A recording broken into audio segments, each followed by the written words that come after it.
தனக்கு ஓட்டு போடலாம் கொலையே பண்ணக்கு தயாராக இருப்பேன் அப்படின்னு சொன்னது யார்? இப்போ சமீப காலமாக வந்து இப்போ பார்த்தீங்கன்னா இந்த தூத்துக்குடி சம்பவங்கள்லாம் வந்து யார் பண்ணனே தெரிய அளவுக்கு திட்டம் போட்டு, அதாவது போதை மொழி இவங்க சொல்லக்கூடிய குற்றச்சாட்டே வந்து போதை மொழியை தான், அதாவது போதை மூலியமாக வந்து தான் தவறு பண்ணுறாங்க அப்படிங்காங்க. அதாவது போதை மூலியை தப்பு பண்ணாமனா வந்து விழித்தேன்னு தெரிஞ்சிடும். இந்த கலாச்சாரம் அப்படிங்கிறது இப்போ சமீப காலமாக வந்துக்கிட்டு இருக்குது. இது யாருன்னு வெளிப்படுத்த அப்படிங்கிற வெளிப்படையாக சொல்லுது, ஒன்றும் பிரச்சனை கிடையாது எனக்கு. அதாவது நாம் தமிழர் பண்ணுவாங்களா இந்த காரியத்தை? சத்தியமாக பண்ண மாட்டாங்க. அவங்க அரசியல் ரீதியாக வந்து விமர்சனம் பண்ணுவாங்க. சரி, அரசியல் ரீதியாக விமர்சனம் பண்ணுவாங்க. அவங்க வந்து இந்த மாதிரி கேவலமான வேலையை பார்க்க மாட்டாங்க. அடுத்தாப்பில் வந்து காலங்காலமாக இருக்க அதிமுக இது பண்ணுவாங்கன்னு கேட்டால் அது சந்தேகம் தான். அவங்க பண்ண மாட்டாங்க. அவங்க அரசியல் வேறு, அதிமுக பண்ண மாட்டாங்க.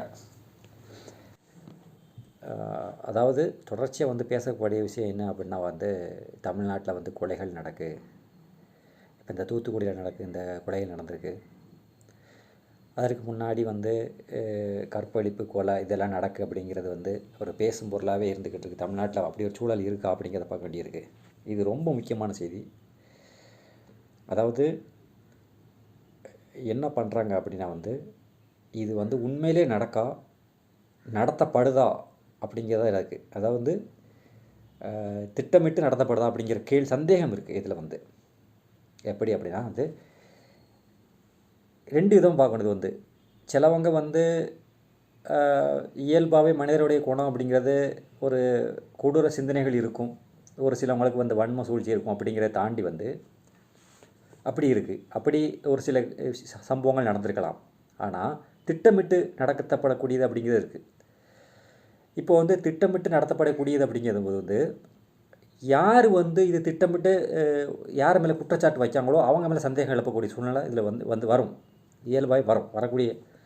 ஏமனா இப்போ எதிர்கட்சி, அதாவது திமுக மேலே குற்றச்சாட்டு வைக்கிறவங்க என்ன சொல்கிறாங்க அப்படின்னா அது ரொம்ப முக்கியமான செய்தி.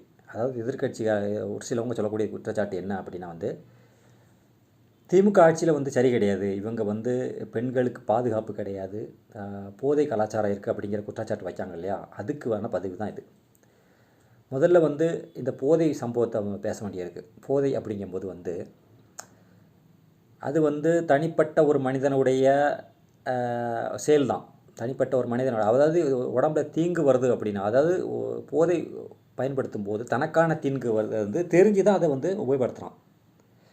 சரியா? அதை வந்து நம்ம கட்டுப்படுத்தணும் அப்படின்னா ஒரு மனுஷனை எப்படி கட்டுப்படுத்த முடியும்? நீ வந்து மறைமுகமாக சில விஷயங்கள் செய்யும் போது கட்டுப்படுத்த முடியாது. சரியா? அவன் தப்பு பண்ண நினச்சா எப்படியும் பண்ணுவான். சரியா? இல்லைனா அடக்குமுறை முழுக்க கட்டுப்பாடு கொண்டு வரணும். அப்படி கொண்டு வர முடியாது. இது ஜனநாயக நாடு. அப்படி கொண்டு வர முடியாது. தானாகவே சிந்திச்சு இது சரியில்லை அப்படின்னு சிந்திச்சு அவன் போதை வஸ்து பயன்படுத்தாமல் இருப்பது தான் அது வந்து சரியாக இருக்கும். அதனால் வந்து இங்கே போதை வஸ்து வந்து கட்டுப்படுத்த முடியாது. அது அவனோட சொந்த தனிப்பட்ட அவனோட உடலை பேணக்கூடியது அவனுக்கு சரியாக தப்பாக இருந்துச்சுன்னா அவன் வந்து பின்பற்றாமல் போகிறான். இல்லைன்னா அவனுக்கு பயம் இல்லைன்னா அவனை பின்பற்று தான், அது வேறு. இப்போ வந்து போதைப் பொருளை வந்து இங்கே வந்து அப்படி ஒரு நிலை இருக்குது. சரியா? இதில் இன்னொரு நிலை வந்து கொலைகள் அப்படிங்கிறதுக்கு. இந்த கொலைகள் அப்படிங்கிறது கிட்டத்தட்ட வந்து எப்படின்னா வந்து ஒரு மனுஷன் அப்படின்னா எப்போ மனுஷனுடைய வஞ்சகம் சூழ்ச்சி அப்படிங்கிறது எப்போ வெளிப்படும் சொல்ல முடியாது. சரியா? நல்லா, அதாவது கூட இருக்கவங்களே கொலை பண்ணுவாங்க. அதாவது சொந்த தன்னுடைய கூட இருக்கவங்களே கொல்லக்கூடிய சூழ்நிலை இருக்குது. அப்போ அது வந்து போலீஸால் எப்படி கட்டுப்படுத்த முடியும்? அப்போ வந்து அரசாங்கத்தை குற்றம் சொல்ல முடியாது. அது வந்து தனி மனிதனுடைய சிந்தனையின் அடிப்படையில் வரக்கூடியது. சரியா?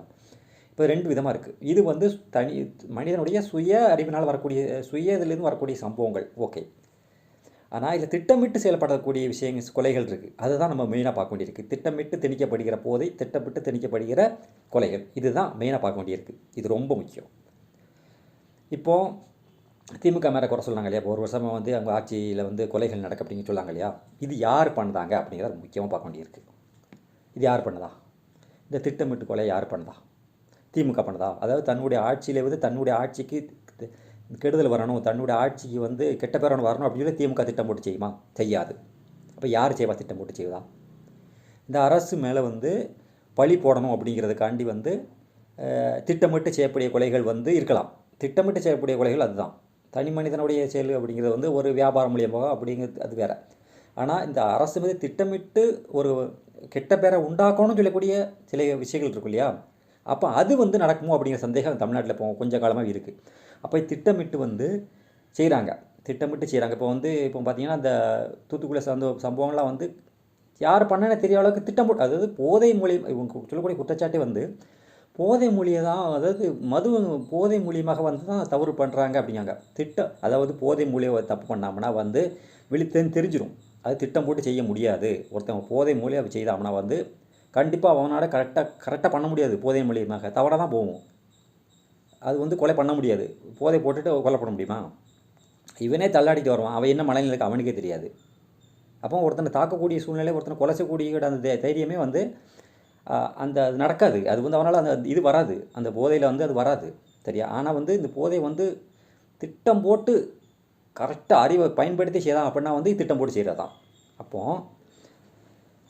அது ஒன்று இருக்குது. இது வந்து எதிர்கட்சிக்கான குற்றச்சாட்டு வைக்க நான் சந்தேகப்படுறோம். இது திமுக அந்த அது வந்து கவனமாக இருக்கணும். அது வந்து ஒருத்தன் பிடிக்கணும். அது வந்து யார் செய்வா அப்படின்னா கிட்டத்தட்ட வந்து திமுக காரங்க, அதாவது வெளிப்படையாக சொல்லுதானே, சமீப காலமாக வந்து நடக்கு. அது வந்து யார் பண்ணதாங்க அப்படின்னா வந்து இது வந்து அதாவது இது வந்து இந்த கலாச்சாரம் அப்படிங்கிறது இப்போ சமீப காலமாக வந்துக்கிட்டு இருக்குது. இது யாருன்னு வெளிப்படுத்த அப்படிங்கிற வெளிப்படையாக சொல்லுதேன். ஒன்றும் பிரச்சனை கிடையாது எனக்கு. அதாவது நாம் தமிழர் பண்ணுவாங்களா இந்த காரியத்தை? சத்தியமாக பண்ண மாட்டாங்க. அவங்க அரசியல் ரீதியாக வந்து விமர்சனம் பண்ணுவாங்க. சரி, அரசியல் ரீதியாக விமர்சனம் பண்ணுவாங்க. அவங்க வந்து இந்த மாதிரி கேவலமான வேலையை பார்க்க மாட்டாங்க. அடுத்தாப்பில் வந்து காலங்காலமாக இருக்க அதிமுக இதை பண்ணுவாங்கன்னு கேட்டால் அது சந்தேகம் தான். அவங்க பண்ண மாட்டாங்க. அவங்க அரசியல் வேறு, அதிமுக பண்ண மாட்டாங்க. பின்ன இந்த மாதிரி வேலையை பார்க்குறது யார் அப்படின்னா ஒரு சிலவங்க, அதாவது நான் வெளிப்படையாக சொல்லுதேன் அப்படின்னா அதாவது தனக்கு ஓட்டு போடனா கொலையே பண்ணக்கு தயாராக இருப்பேன் அப்படின்னு சொன்னது யார்? இப்போ சமீப காலமாக வந்து தனக்கு ஓட்டு போடனா விஷம் வைப்பேன், அதுக்கப்புறம் வந்து கொலை போடணுமே அப்படின்னு சொல்லக்கூடியது யார்? நீங்கள் பாருங்கள், உங்களுக்கே தெரியும் அது யார் பண்ணதா? விஜய் ஆதரவாளர்கள் தான். ஏன் இந்த மாதிரி விஷயங்கள் விஜய் ஆதரவாளர் செஞ்சுருக்க மாட்டாங்க? ஏன் பிஜேபிக்காரங்க செஞ்சுருக்க மாட்டாங்க? இந்த மாதிரி சூழ்ச்சி வேலைகளை யார் பார்ப்பா? ஒருத்தர் பண்ணிவிட்டு இன்னொருத்தர் பழைய தூக்கி போடுறது யார்? இது போன்ற ஆட்கள் தான். அப்போ இது ஒவ்வொருத்தரும் சிந்திக்கணும். நான் வந்து இது நடந்திருக்கும் சொல்லலை, நான் நடத்திருக்காங்கன்னு சொல்லலை, நடந்திருக்கலாம் அப்படிங்கிற சந்தேகத்தின் அடிப்படையில் தான் சொல்லுதேன். ஏன்னா அவங்களுடைய வெளிப்பாடை அவனுடைய பேச்சில் வெளிப்படுத்தினாங்க, அதன் அடிப்படையில் தான் சொல்லுது. அது ஓட்டு போடுறேன்னா வந்து நான் வந்து கொன்றுவேன், நான் வந்து என்னுடைய வீட்டில் 9 பேர் இருக்காங்க, அதுக்கு அடுத்தாப்பில் இந்த மாதிரி நிறைய விஷயங்கள் இருக்குது. நிறைய விஷயங்கள் பேசுனாங்க. தன்னுடைய கணவனை காட்டியும் தன்னுடைய விஜய் தான் பிடிக்கும் அப்படின்னு சொல்லி வெறித்தனமாக இருக்கவங்களோட சிந்தனையாக இப்படி வந்திருக்காது. அதே மாதிரி அந்த பையங்களுக்கு வந்து வெறித்தனமான அந்த சினிமாவுடைய அந்த முகத்தில் வந்து ஏன் வந்திருக்காது? சரியா? இந்த மாதிரி இருக்குது. இந்த மாதிரி அவங்க தான் பண்ணியிருப்பாங்கன்னு சொல்லலை, இது மாதிரி நிறைய நடக்கு. இதை வந்து கவனமாக இருக்கணும் அப்படிங்கிறதான் சொல்ல வரேன். இது வந்து கவனமாக இருக்கணும். இது வந்து திமுகவே செய்ய வாய்ப்பில்லை. திமுக அரசே அவங்களே கொலை பண்ணிட்டு திமுக மேலே பழி போடுவாங்களா அப்படின்னு கேட்டால் செய்ய மாட்டாங்க. நாம் தமிழர் செய்ய மாட்டாங்க. அதிமுக செய்யறதுக்கான வாய்ப்பு இல்லை. பாக்கி உள்ளவங்க வந்து விடுதலை சிறுத்தை செய்வாங்களா? அவங்க சத்தியமாக செய்யவே மாட்டாங்க. அவங்களுக்கு அது தேவையே கிடையாது. காங்கிரஸ் செய்வாங்களா? அவங்களுக்கு தேவையே கிடையாது. அப்போ பாக்கி யாரும் செய்வாங்க அப்படின்னா நீங்கள் சிந்திச்சு பாருங்கள். நான் வந்து யாருமே சொல்லலை. நீங்கள் வந்து எந்த மனநிலை இருக்காங்க, ஒருத்தருடைய மனநிலை எப்படி இருக்குது அப்படிங்கிறத பார்க்கணும். கம்யூனிஸ்ட் செய்வாங்களா? அவங்க செய்ய மாட்டாங்க. தமிழ்நாட்டில் அப்படி ஒரு சூழ்நிலை அவங்களுக்கு ஏற்படுத்தவே அவங்க செய்ய மாட்டாங்க. கூட்டணியிலே இருந்துக்கிட்டு தன்னுடைய கட்சிக்கு எதிராக வந்து இந்த மாதிரி வேலைகள் செய்வாங்களா? நான் ஏற்கனவே சொல்லியிருந்தேன் வந்து 2 விஷயங்கள் வந்து தனி மனிதனுடைய இதிலிருந்து நான் அதை பேசலை. திட்டம் போட்டு கொலை செஞ்சுருந்தாங்கன்னா இவங்க தான் செஞ்சுருப்பாங்க அப்படிங்கிற அடிப்படையில் சொல்ல வரேன். நான் வந்து ஒவ்வொருத்தரும் புரிஞ்சுக்கணும். இந்த வீடியோ ஷேர் பண்ணுங்கள், முக்கியமான வீடியோ.